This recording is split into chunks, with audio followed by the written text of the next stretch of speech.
Nagpaluwas ning bagong guidelines ang Commission on Elections o COMELEC sa pagkondusir asin pagpapaluwas ng election surveys.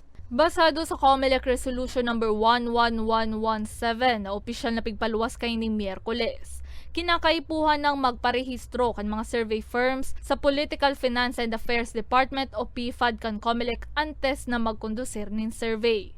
Kinakaipuhan man kan survey firms ang magsumiter nin report 5 aldaw makalihis na maipaluwas ang sa indang survey. Kasabay man sa mga isusumiter ang sample size, methodology, sponsors, asin gastos. Gusto natin maging fair ito sa lahat. Kasi sometimes, yung mga surveys, ginagawa lang yun to favor a certain candidate. So we just have to make sure na itong surveys na ito objectively ginawa.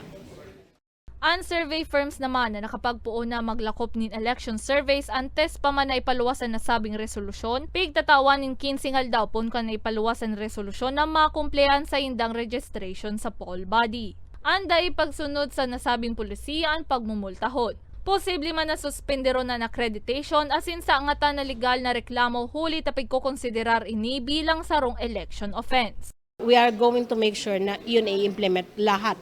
Organization or individual, you have to follow the regulations. Otherwise, you will be charged accordingly. Obheto sa buot kan ahensya na masiguro ang transparency asin integridad kan mga survey, asin maibitaran ang panlalansi sa publiko sa paagi kan mga peking survey. Para sa mga baretang Tatak Bicol, Mae Encinares.